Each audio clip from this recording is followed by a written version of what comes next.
for the battered but proud people of the Empire State.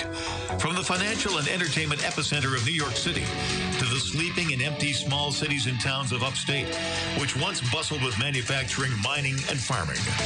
We all know from inspiration, history, and nature, we deserve a return to the success and growth of generations past, a birthright being squandered by corruption in Albany, and the depredations of an insecure, scheming mountebank posing as governor, who loathes both us and himself. As liberty beckoned to enslaved peoples behind the Iron Curtain via American broadcasts after World War II, we now say, believe, rise, and join us. Welcome to Radio Free New York. All right, welcome to Radio Free New York. I'm your host, Andrew Hollister, and we're here in the WYSL studio, and I've got with me Mr. Bob Savage. Hello. Man, it was a great weekend. I don't know how your week went. It was great. Mine was awesome. I got a chance to do a little bit of a campfire, some s'mores, enjoy the nice weather, and Did you suddenly become a Girl Scout when I wasn't looking at it? Oh, yeah. Well, you didn't know? I mean, I'm curious. Yeah, no, actually, it's pretty funny. I've camped my entire life, and one of the guys who was over, I put together a fire, I light it up, and instantly it's roaring. And he stops and he goes, "Did you do that without lighter fluid or gasoline?" And I'm like, of course. Yeah. He's like, "I've watched a lot of people put together a fire. It doesn't go like that." He's like, "And I'm an Eagle Scout." I'm like, yeah, I've been doing it my whole life. Nothing new or unique for me. But yeah. Andrew's secret, ladies and gentlemen, is a little tiny arc welder. Has this little oxyacetylene torch Yep. he carries around in his pocket with him. Yep, that's how I do it. That's the trick. If you want to impress people, build a fire. Start it without lighter fluid. So yeah, weekend was good. Today, those of you who are listening to Friday's show, I told you about Congressman Joe Morelli's. They didn't say it's an anti-Second Amendment rally event, town hall, but that's basically what it's going to be. They don't have to because we'll say that. Yeah, exactly. So that's tonight, the 29th. So this being Monday the 29th, it's tonight. Starts at 6:30 at the Irondequoit Library. So exciting. But you can't go. Yeah, so they had reservations and they said, "Oh, sorry, we're full." They're telling people you can't go. Well, here's what I'm going to tell you guys to do anyways. Show up anyways, but instead show up at 6 p.m. This is going to be 1290 Titus Avenue, because Dwayne Whitmer, who's running for Congress in New York State's 27th district, will be there with Jim Ostrowski. They are going to do a press event there talking about an update to the red flag laws in New York State. That starts at 6 p.m., goes till 6:30. Conveniently, when this wraps up, you will be right there at the same location, right across the street, and maybe you can get in. An update to the red flag laws, so this means that they found a way to infringe our rights even better? Well, I think Jim might be taking some legal action against New York State for the red flag laws. I'm not sure. So the description is updating the public on a major legal action launched this month against red flag style gun confiscation in New York State. Details of the specific legal case at issue, associated civil rights violations, and the impact of both on the soon to be implemented state red flag law will be explained. Okay, say the time and the place, the location again. So this is going to be 6 p.m., 1290 Titus Avenue in Irondequoit. And I guess it's like the side lawn or the front lawn of the Irondequoit Public Library. Okay. So you're going to be outside in the, quote, town hall. Yep.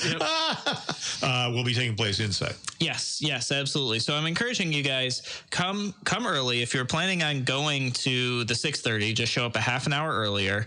Come to that event.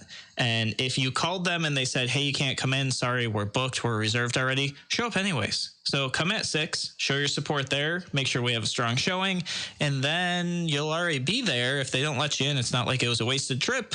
And maybe they do let you in, and maybe that'll be really good for us. So we'll see how that goes. Yeah. You can put me in the skeptics column there. Oh, of course. Yeah. I mean, my assumption is that their whole plan was that people who support the Second Amendment just wouldn't find out about this. Right. And they were just hoping that nobody was going to show up. They would say something along the lines of, "Oh, everybody who was here at this event, they strongly supported, community-based gun regulations or something, for the children, of course." So common sense, That's common sense. Absolutely. Yeah, absolutely. And so over the weekend, I actually spoke with somebody who did get in. They got their seat, their reserve spot, and he mentioned something that I want to share with you guys because this might help you. Maybe it helped him. He said, Andrew, I've never been a public speaker. I've never spoken before anybody ever before. He said, and this is somebody who's known me for a while. We go way back to when the SAFE Act first started. And for those of you who know me back then, I didn't start doing public speaking. I wasn't running for office. I was, behind the scenes. I was showing up to events. I was doing voter registration, that sort of thing, pushing for what I thought and believed was right, but also not so much in the public eye. I was nervous about that. Actually, secret is I always get nervous when I do public speaking. It hasn't changed. It's just I do more of it now. And there was a town hall maybe 3 or 4 years ago in Rochester. This is before I was running for anything. And they were pushing for more gun control on the city level, which city of Rochester has already got some wild gun control stuff. You're supposed to check your gun safe every 24 hours. If you don't, it's technically a violation of city code, like all sorts of goofy stuff. And surprised it's not hourly. Yeah, it's just insane. Ever wonder why there's no gun shops in the city border? It's because it's the same old trick that the Washington D.C. did. What they do is they put so many zoning restrictions. If it's within 100 yards of an occupied home, or if it's within 100 feet of a school, or if it's within 2 blocks of a church, or if it's within a half mile of a crosswalk. You take all the dumb I'm making this all up, but you get the point. Yep. You take all the dumb factors, put them together, there's no place you can put a gun shop. Yeah, and that's basically what the city's done. They've got this huge, lengthy thing, and you can't get a federal firearms license, a license to sell firearms, without passing local zoning and local code. So they've made it just impossible. Trust me, if it was possible, there'd be at least one. It's pretty difficult, doesn't make sense. So you'll see gun shops kind of around the city border, but you won't see them in the city of Rochester. So I went to this event. This was a public hearing at one of the community centers. And of course, one of the city councilmen and one of the county legislators, both who were Democrats, of course, showed up parading around a family who had lost their child in the Genesee Street shooting. By the way, we're nowhere near Genesee Street. And basically, brought in people from the Brady campaign whose statistics were so far off. They also brought in somebody from Strong Hospital to talk about also statistics of gunshot wound children. Brady campaign person gets up, basically gives a bunch of hooey, and the person from the hospital was like, "Yeah, our statistics don't show any of that at all." Whoops. They had it was interesting. There was a community forum option where people could get up and speak. I didn't know that was an option, but I felt so strongly I knew I had to get up and say something. This may have been my first time speaking really in front of a group of people with especially zero preparation, no plan, no nothing. And I just got in line, went up there and spoke, and I was so nervous. My hands were shaking, my everything was shaking. I was sweating, Yeah, if you're not used to it. Yeah. I mean, it was rough for me, but I knew I had to just say and speak what I thought was important. So this guy told me over the weekend, he's like, I never thought I could do it. He's like, but then I saw you that one day and I saw how nervous you were and scared and you went up and did it anyways. He's like, so this time I'm going to try to give it a go. So that's my story for you guys to share with you is it's not easy. It can be very nerve-wracking. It can make you really nervous, but if you stand up and you do it, others will too. Everybody's kind of waiting for that one person. That day it happened to be me, but you know what? There were people before me that I followed. And hopefully if you stand up and you talk today or another day, today might not be your day, people will see that and you'll inspire them to do the same thing. And I think we need a lot of that right now with definitely with what's going on here, not just in New York State, but also on a federal level. This is somebody who's in Congress. It's not New York State. It's actually somebody on the federal level who's going to use this event and try to twist it and push it to infringe on not just the rights of New Yorkers, but the rights of everybody here in the United States. So, guys, when we come back here, last show I had a question from Marcus we didn't get to. I will share his question with you, and we'll talk about it. After that, we're going to talk about Cuomo signing the marijuana bill and student debt. We'll talk a little bit about that, too. We'll be back on Radio Free New York. Your business relies on computers and technology to operate. Slow, unreliable networks and servers can cause unplanned downtime and affect your bottom line. The experts at Simple Tech Innovations are here to help. Their preventative maintenance program ensures that your computers and network are kept up to date and monitored for any issues, keeping your business running smoothly.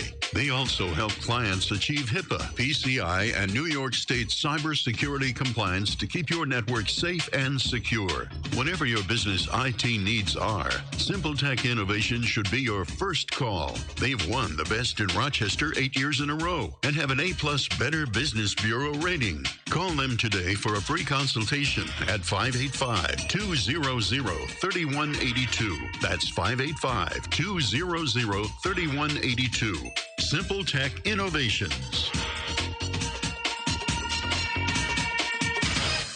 A reminder from Abate Monroe County. American bikers aim toward education. Distracted driving is dangerous, so pull over and eat. Don't try to read your mail and newspaper, and stay off your cell phone. Make a mental note to be more alert, making it a habit to expect the unexpected. Remember to look twice. Save a life. Train yourself to watch for motorcycles which are harder to see. Join Abate, and your family will be protected with a free $4,000 accident policy. Ride safe. Ride free. Ride often. Abate. If you ride with us. Google Abate Monroe County. Why do businesses choose to move their website from Wix and Space to Simple Tech Innovations? Maybe it's their excellent customer service or attention to detail. Maybe it's their ability to give a truly customized solution.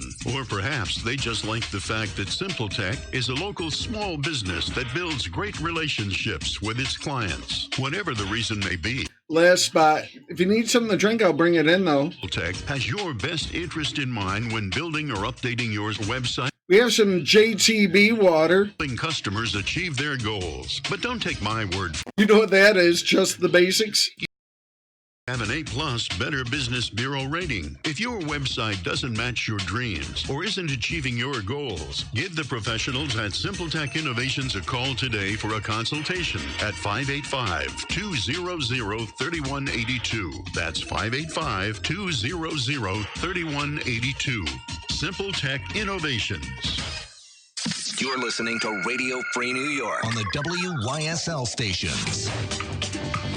All right, we are back here on Radio Free New York. I'm your host, Andrew Hollister, and this segment of the show is brought to you by Marcus. So last show, Marcus had a question on Facebook. I did not get a chance to answer it. Hopefully, Marcus is listening in to the show today. If not, he'll have to catch it on Facebook or YouTube later. So his question is, Andrew, I have a question for you and your co-host. It's true that violent crime has been on the decline over decades, and more people across the nation have taken up arms.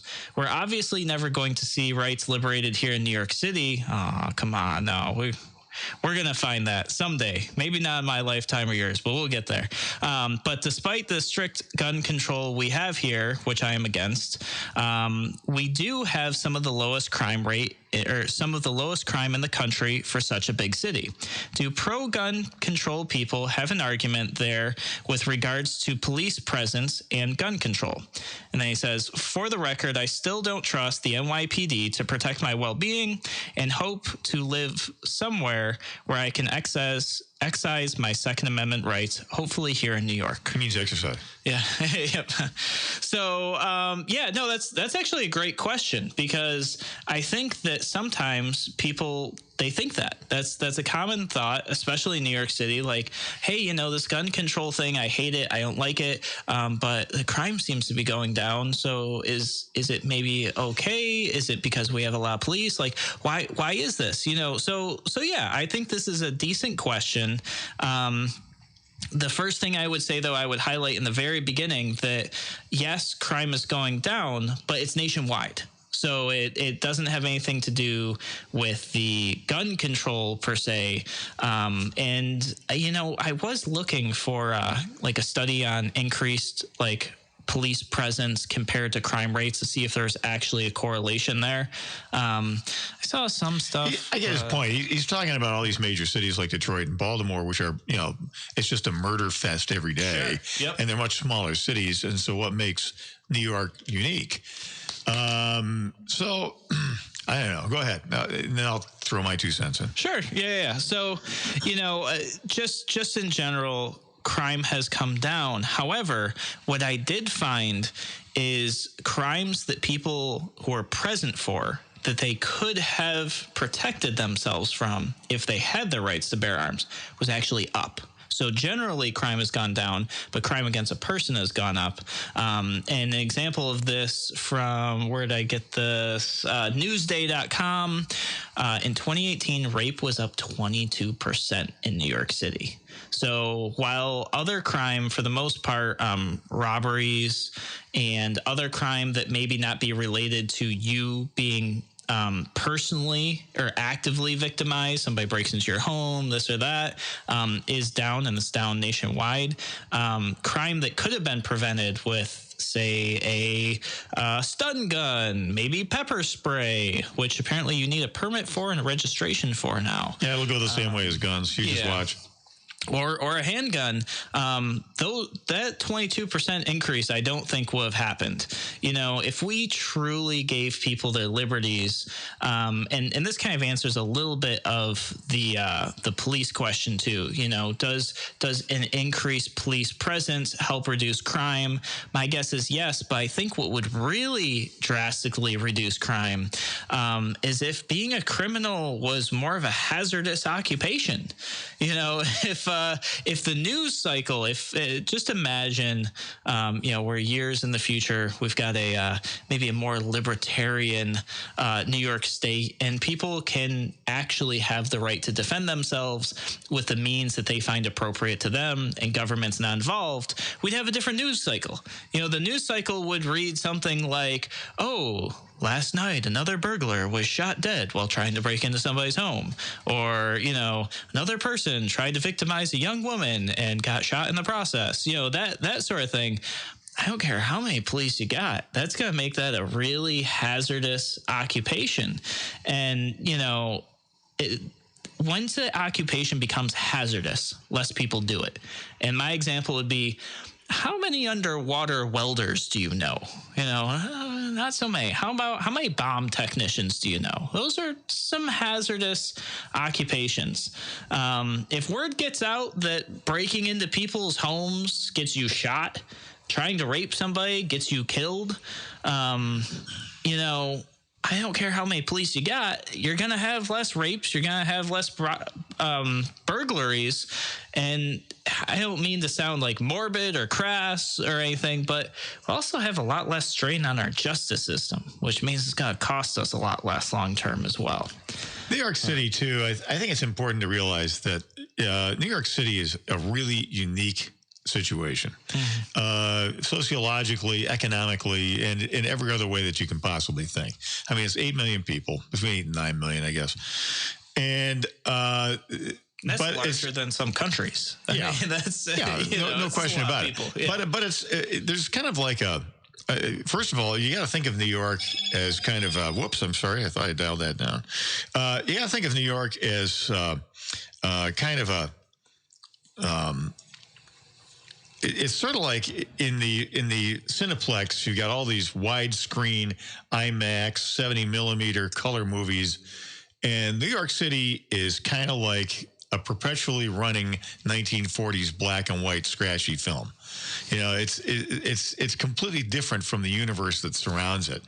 You've got first of all, you have a huge tourist industry there. It's almost like a really kind of dirty version of Disney World, surrounded by a lot of the city that's not so desirable economically and socially and what have you.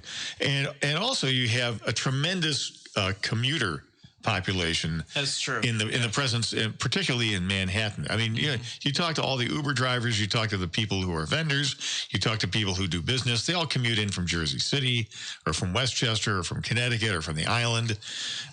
And so you got the presence of all these people there, and they're not there long enough or in circumstances which are typical in terms of producing violent crime. They're not present for it.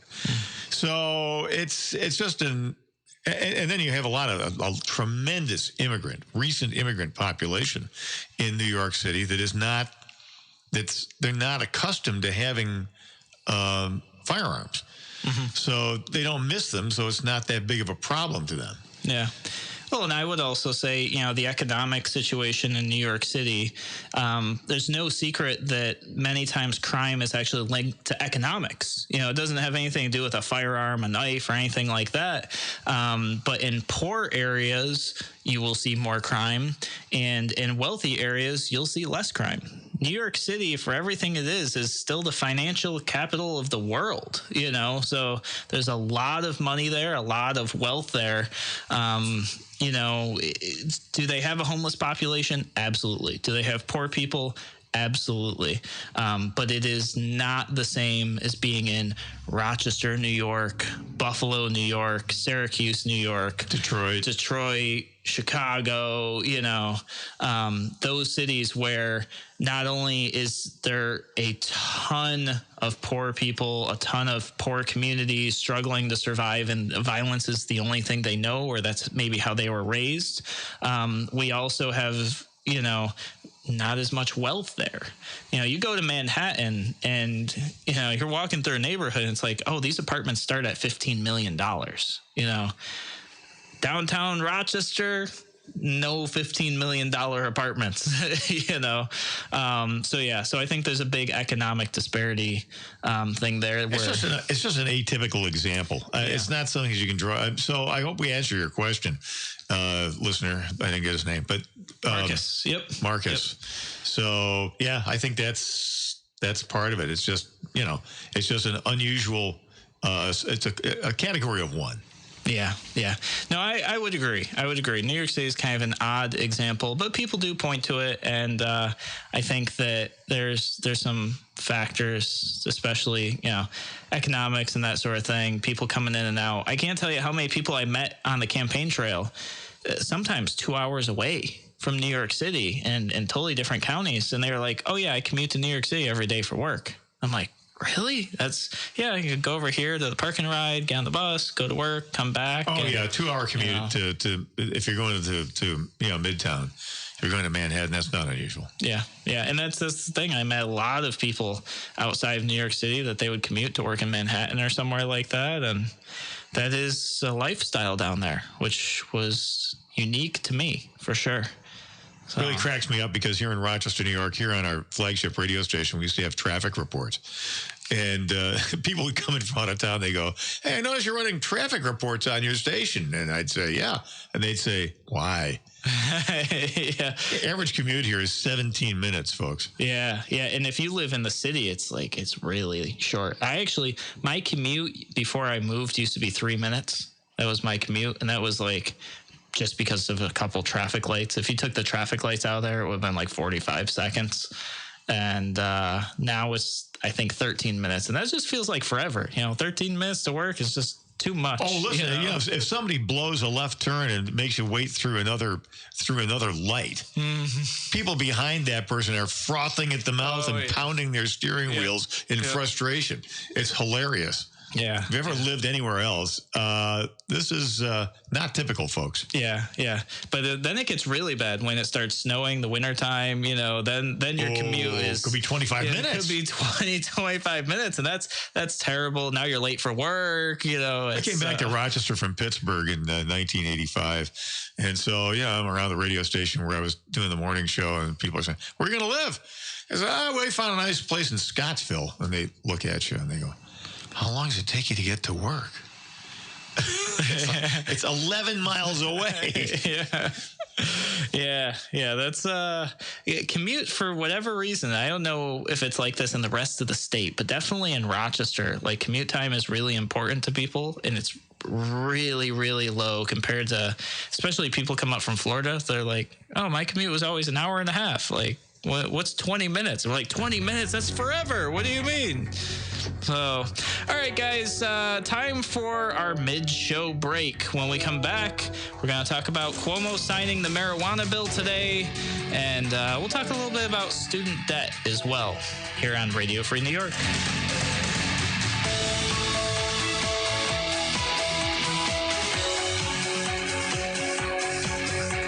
You're listening to the voice of liberty. WYSL.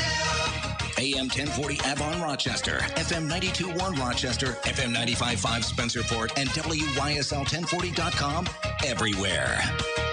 Why do businesses choose to move their website from Wix and Squarespace to SimpleTech Innovations? Maybe it's their excellent customer service or attention to detail. Maybe it's their ability to give a truly customized solution. Or perhaps they just like the fact that SimpleTech is a local small business that builds great relationships with its clients. Whatever the reason may be, you can rest assured knowing that the local team at SimpleTech has your best interest in mind when building or updating your website. They're hands-on and love helping customers achieve their goals. But don't take my word for it. They've won the best in Rochester 8 years in a row and have an A+ Better Business Bureau rating. If your website doesn't match your dreams or isn't achieving your goals, give the professionals at SimpleTech Innovations a call today for a consultation at 585-200-3182. That's 585-200-3182. SimpleTech Innovations. Avon Gun and Hunting Supply, a locally owned and operated gun shop specializing in pre-owned firearms and repairs. Get your rifle, shotgun, or pistol serviced and tuned before you take it to the field. Open daily. Avon Gun, East Main Street, between the Bank of Castile and Charlotte's Web of Odds and Ends. Your business relies on computers and technology to operate. Slow, unreliable networks and servers can cause unplanned downtime and affect your bottom line. The experts at SimpleTech Innovations are here to help. Their preventative maintenance program ensures that your computers and network are kept up to date and monitored for any issues, keeping your business running smoothly. They also help clients achieve PCI and New York State cybersecurity compliance to keep your network safe and secure. Whatever your business IT needs are, SimpleTech Innovations should be your first call. They've won the best in Rochester 8 years in a row and have an A+ Better Business Bureau rating. Call them today for a free consultation at 585-200-3182. That's 585-200-3182. SimpleTech Innovations. Radio Free New York on WYSL. AM 1040, FM 92.1, and FM 95.5 West. We are back here on Radio Free New York, reading through the comments because last show I didn't. Getting caught up on the mail. Yep. So I want to welcome everybody to the show here, everybody who's listening on the WYSL stations, and of course all of our viewers on social media, whether you're on YouTube, Twitter, Periscope, Facebook. Welcome to all of you. Those of you on Facebook, I can't see your names. Actually, I can't see anybody's names in Twitter, Facebook, or YouTube. YouTube today for some reason, some updates to the software. But I do see a comment from Dan. Dan, welcome to the show. And Nate actually commented in just over the break. He said, this is why we need home rule. New York City and the rest of the state are two completely different worlds. There is no way the policies in New York City can be in the best interests of those, say, in Western New York. And Nate, I agree with you 100%. In fact, when Larry Sharp and I were traveling throughout the state, we found that region by region, things were so different. You know, whether you were in North Country or the Southern Tier or Western New York and Central New York or Capital District in New York City, every region in New York State, sometimes the towns, the counties even, had totally different culture, different people. Definitely things that were important to them were different. And some of these were agricultural communities. Others were like metro centers. You know, everybody had different priorities and different needs.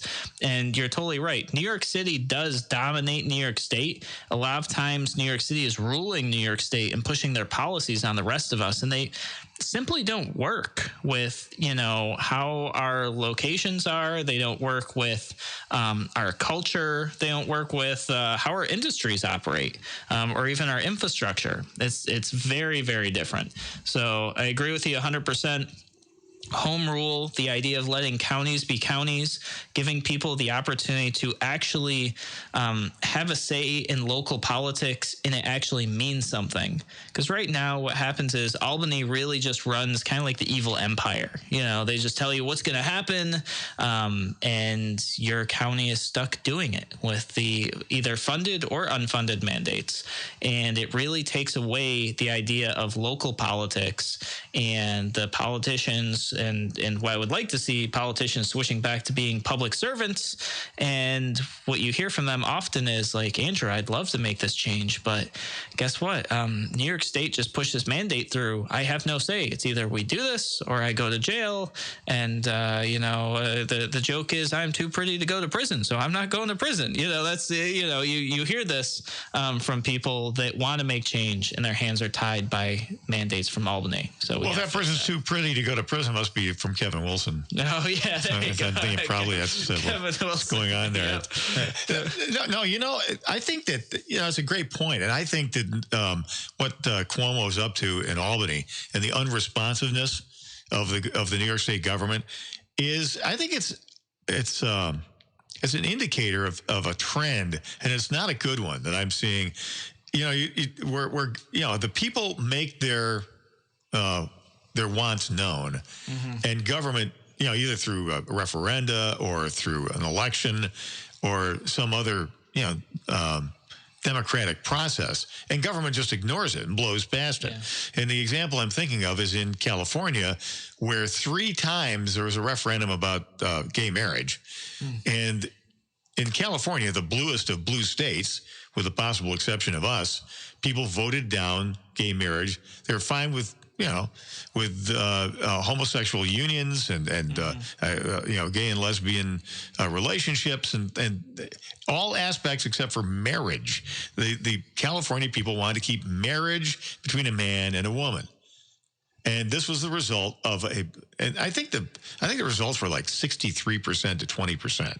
So it was like an overwhelming margin. Yeah. But the progressives just went out there and found some court that would give them what they wanted on a silver platter and just overruled everybody. Sure. Yeah. And then you see stuff like Obamacare and SCOTUS determines otherwise for us. Sure. Yeah.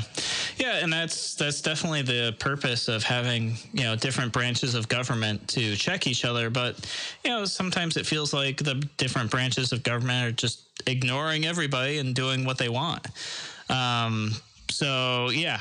No, that's definitely, I'm a firm believer in home rule. For those who are listening to the show and don't know what home rule is, that's the idea that your county actually just has a say in governing policies. And if the state says you must do this, the county can say, no, we're just a county, and your policies, that's great for you, but it's not great for us, and we're not going to do it. And that could be through like ballot referendum or something along those lines, where the people actually have say, giving people the actual opportunity to vote on their budgets instead of politicians just slapping them together and awarding contracts to their cronies, that sort of thing. Yeah, what's going on in New York is typical of what happens when you have one party rule. Mm-hmm. And folks, you don't want democracy. Yeah, the folks on the Democrat side of the aisle are always making references to our democracy, our democracy. We don't have a democracy, and thank God we don't have a democracy, because that's majority rule. Yeah. You don't want majority rule, because that means that people with dissenting opinions about things have no place in society and have nothing, they have no role, and they have no political power, and they just get steamrolled by the majority. And that's what Andrew Cuomo was advocating when he said, look, if you don't agree with my policies, there is no place for you in New York. Does anybody like hearing that? I don't think anybody likes hearing that. No, I think even the people who he was talking to, like, clearly they didn't appreciate it.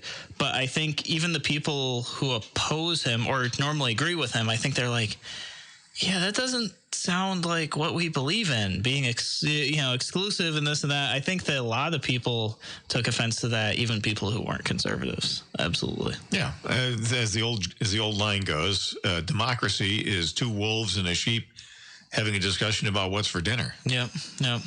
So Cuomo today signs a marijuana bill, which, some people are pretty excited about. Some people are really disappointed about.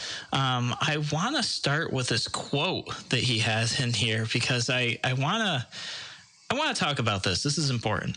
So Cuomo says, communities of color have been disproportionately impacted by laws governing marijuana for far too long. And today we're ending this injustice once and for all. Now, for those of you who don't know what this law does, it basically takes away the criminal penalties for possession of 2 ounces or less of marijuana. And now there are fines. So knowing that, hearing what he said, I ask, does this actually fix any issues for people of color? It does not. If it is true, and I actually think that that is true, I think statistically speaking, especially in New York City, and I'm sure the rest of the state too, but I've only seen the New York City stats recently. People of color were disproportionately arrested. They were disproportionately given like higher and longer sentences. All of this for possession of marijuana. So taking away the criminal punishment for it and replacing it with a fine doesn't actually fix that issue. That doesn't fix that issue at all.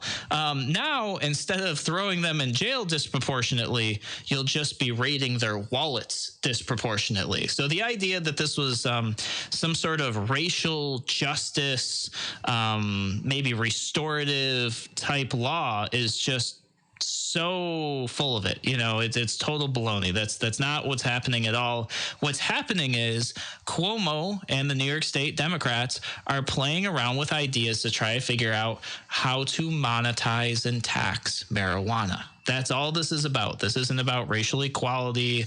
This isn't about fixing a disparity of arrests between races. It's not about any of that. Solely what they're trying to do is figure out, how can we get people used to paying funds and taxes for use of marijuana? I'm going to say it's not going to happen. Yeah. Well, they're going to keep on buying dope. From the current. I mean, and that's got to be like 90% of the market. Does Andy and company think that 60% of New Yorkers are going to be on pot? Because it's not going to happen. I have no idea what they're thinking. It's not socially acceptable. No young woman wants to date a stoner guy. They don't. Talk to them. You got a choice between. I can't speak for that. I'm not a young woman, but what they want is somebody who's going to take care of them and be responsible. Sure. Right? I mean, they're looking for a life partner. They're looking for a husband, or a partner if they don't want to get married. Whatever. But generally speaking, stoners are, they're unemployed or they're semi-employed and they're kind of shiftless, and typical long-term marijuana use is a turnoff. It's just the way society is. Yeah, I'm not really in that scene, if you will, so I don't know much about it. But what I think that they're doing here is they're going to set it up in such a way that's really easy to pay your fines. I think this is what's going to happen. Is they're going to be like, oh, you have your 2 ounces of marijuana. That's a $200 fine. At first, it's going to be difficult. Then they're going to go, we need reform. We need to make this easy. Eventually, you'll be able to pay your marijuana fines online. People are going to keep getting stuff from their dealer today and pay the fines as they get caught. Then maybe a year, 2 years from now, they're going to go, all right, now that we've got people used to paying fines for using marijuana, now we'll cut out the dealers by licensing growing, licensing sales. And basically the idea is it'll be way cheaper, air quotes for those listening on the radio, to purchase your marijuana, not through a dealer because you'll get fined for that, but instead through a state licensed whatever who's paying a ton of taxes. You'll still be paying taxes, but the idea is that they'll collect much more. That's what I think the long-term goal is. I could be totally wrong, but I look at the New York State Democrats and I know they're sitting on a $4 billion state deficit, and they are looking for ways to monetize marijuana. I think this is the very first step. I think that they're going to try to make it hard at first and then try to tax it to make it easier and better and to get that dealer revenue, I think is what they're going to do. Rots a rock on that. Yeah. Good luck. $4 billion in pot sales? Not going to happen. No. I don't know. I don't know what it goes for. I don't know what it costs, But I will say, this is a totally wrong way to do it. If you were going to legalize marijuana or even decriminalize it, should have been like onions. No government involvement, no licensing, no regulation, no fees. Guess what? You'd have people coming in. You'd have health food stores popping up selling organic, non-GMO marijuana, safe, good stuff that people could go and get their natural medicine for. Especially people like cancer patients and things like that who actually need it, but they don't want to buy it from a drug dealer, but maybe that's where they're getting it from today. That would have been the way to do it right. That's how we could fix it. And again, here we go with another example where the government is ignoring the wishes of the population. All 62 county health directors in New York opposed the legalization of pot. All 62 county health directors. No. Almost every law enforcement official in New York. We're talking about recreational pot here. Yeah, no, absolutely. Yeah, and that's actually an interesting distinction. We'll talk about maybe later, and maybe another show, the difference of the legalization versus decriminalization. Because technically this bill doesn't legalize it, it just decriminalizes it. All right, guys, we're going to take another break. When we come back, we're going to talk about canceling student debt. Spoiler alert, doesn't actually get canceled. All right, we'll be back on Radio Free New York. Your business relies on computers and technology to operate. Slow, unreliable networks and servers can cause unplanned downtime and affect your bottom line. The experts at Simple Tech Innovations are here to help. Their preventative maintenance program ensures that your computers and network are kept up to date and monitored for any issues, keeping your business running smoothly. They also help clients achieve HIPAA, PCI, and New York State cybersecurity compliance to keep your network safe and secure. Whatever your business IT needs are, Simple Tech Innovations should be your first call. They've won the best in Rochester 8 years in a row and have an A+ Better Business Bureau rating. Call them today for a free consultation at 585-200-3182. That's 585-200-3182. Simple Tech Innovations.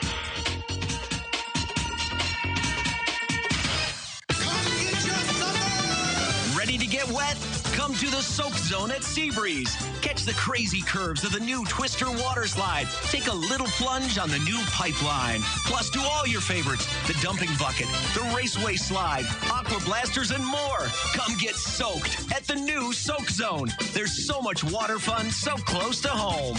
Come get your summer at Seabreeze. Get your tickets online at Seabreeze.com.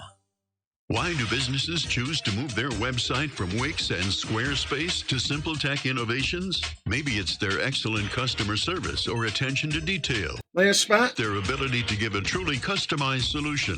Or perhaps they just like the fact that SimpleTech is a local small business that builds great relationships with its clients. Whatever the reason may be, you can rest assured knowing that the local team at SimpleTech has your best interest in mind when building or updating your website. They're hands-on and love helping customers achieve their goals. But don't take my word for it. They've won the best in Rochester 8 years in a row and have an A+ Better Business Bureau rating. If your website doesn't match your dreams or isn't achieving your goals, give the professionals at SimpleTech Innovations a call today for a consultation at 585-200-3182. That's 585-200-3182.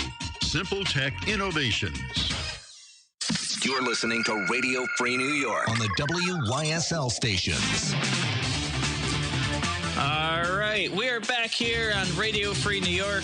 I'm your host, Andrew Hollister, and we're just talking about if marijuana is legalized, if it could be sold on the reservations or not. And I was kind of wondering, and maybe one of the listeners knows, I'm not sure, but the reservations I thought had a certain level of sovereignty from the state, and I thought maybe the federal government as well, but maybe not. So I don't know, can they grow and sell marijuana now on the reservations? I'm not really sure. I don't know. That's a specialized area of the law, and I have no clue about how that works. My sense is that the current arrangement with the sale of cigarettes and so forth is something that's tolerated by the state, but I don't think it's ever been technically ruled legal. Okay. Yeah. I mean, there's some weird things that go on there. Like, for example, if you're familiar with the stretch of Thruway in Cattaraugus County, down around Silver Creek, where the road is not maintained, it's like full of potholes. I went through that. It's terrible. Yeah. And then there's all kinds of billboards up. Mm-hmm. I mean, there's like stacks of billboards all along the road, and the road hasn't been lined. It looks like in years, and. Yeah, I rode through there a couple of weeks ago. I was going down to Pennsylvania, actually, to renew my non-resident pistol permit down there so that I can ask for permission to have my constitutional right across state borders. Ask me how I feel about that. I think we know. But yeah, I noticed that riding through there was like a big billboard up, and it said something like New York State owes like $670 million to the Indian Nation or something. I was going through. There was a lot of text on there. I couldn't really read it, and the road was in such bad condition. I'm like, trying to stay on the road with all the potholes and everything, and not lose the car in it. I didn't get a chance to read it, but something's definitely going on there. And if anybody knows about that too, please comment in, call in, let us know what's going on. We'd love to talk about it. Well, obviously, if the natives are throwing their nose at the Cuomo administration, this is a typical third world response. Sure. What we'll do is we'll turn public opinion against the Native Americans by letting the Thruway just turn into a dump for, 5 or 10 miles or whatever it is.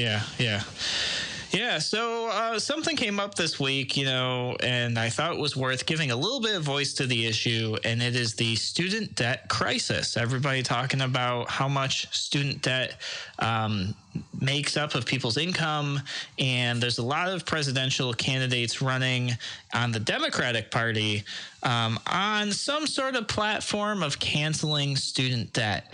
And as I'm kind of watching this discussion unfold, hearing people talk about it, I want to highlight something for everybody. And if you're listening to the show, you probably know, but just in case, nobody's going to cancel student debt. It's not going to happen. I don't care who gets elected. There's just no way to do it.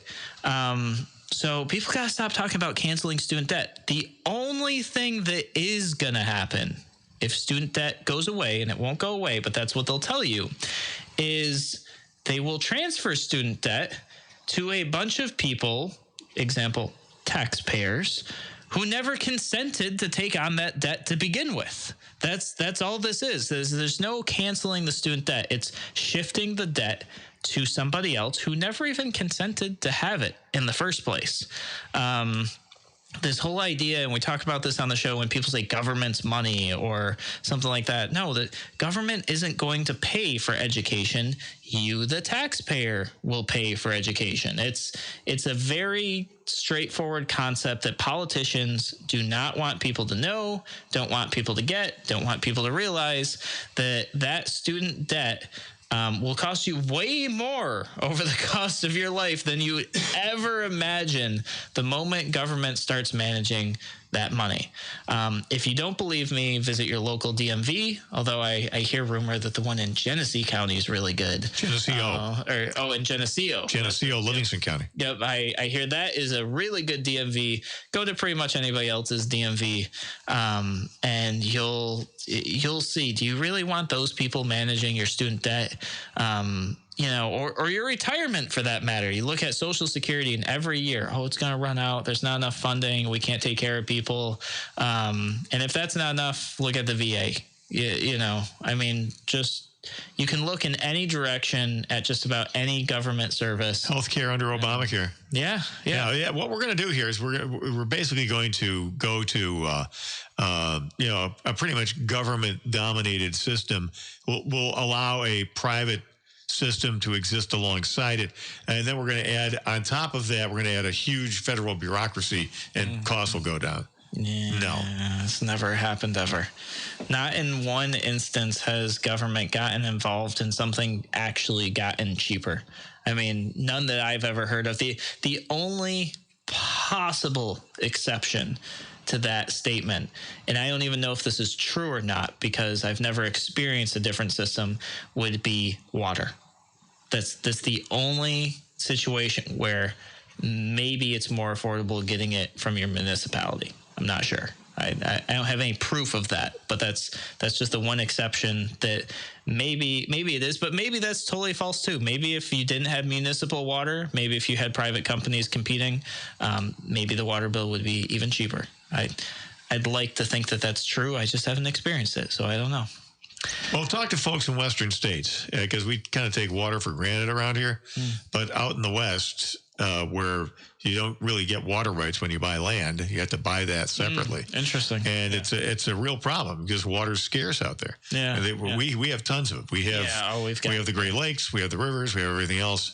West of the Rockies, different story. Yeah. And water's very expensive. Interesting. Is that private companies though, or municipalities? Oh no, it's all government. Government, yeah. So there you go. Maybe if we brought competing private companies in there, I'm sure it would be cheaper out there. So, all right. So let me tell you guys a little bit about what Friday's show is going to look like, because Friday's show is going to look a little different. Oh, I see Steven popped into the live stream. He says, I'm here. Steven, thank you so much for joining us. We're at the tail end. Hopefully you caught the beginning. If not, you can always go to YouTube, search Andrew C. Hollister, and you'll see this whole show and all the other shows. This is episode 81. We've done 81 shows. Cool. So congratulations to us. Yeah. We're cranking through it. So Friday's show is going to be a little bit different than the standard show. Friday, I'm actually going to Utica, and assuming everything goes well, which I've done remote shows. I've done remote shows from Czech Republic, so I think we can get it to work in Utica.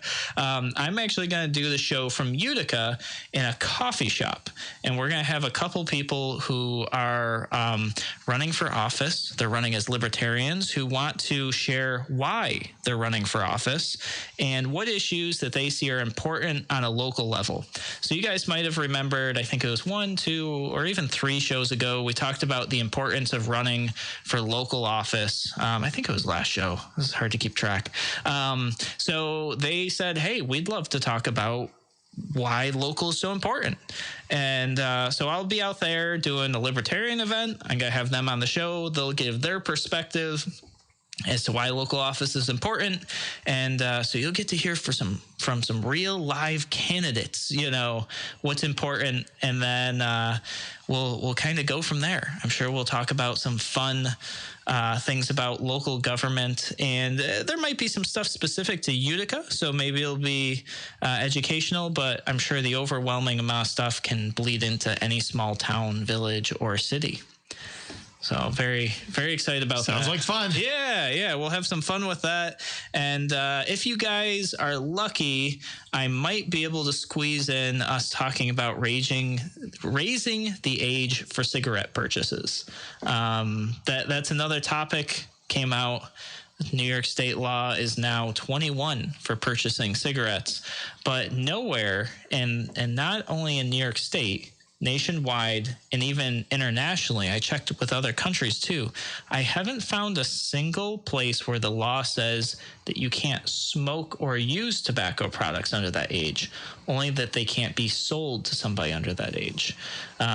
So it's also a pretty interesting thing there, because typically it just involves money and bribes to the government. It's basically okay to sell tobacco products to underage people as long as you pay the bribes to the government, which they call fines, but they're bribes.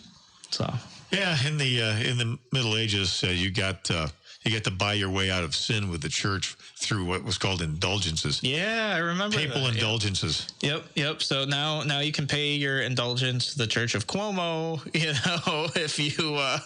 if you sell tobacco to anybody under the age of 21 now, which I find really interesting because they want to change the voting age to 16, but they don't trust you with drinking, smoking, and firearms. They're trying to change firearms to 21 as well. So interesting stuff. We'll talk more about that later on Radio Free New York.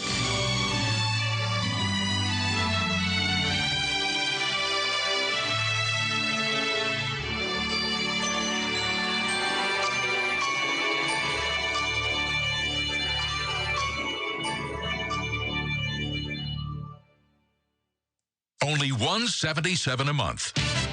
Only one.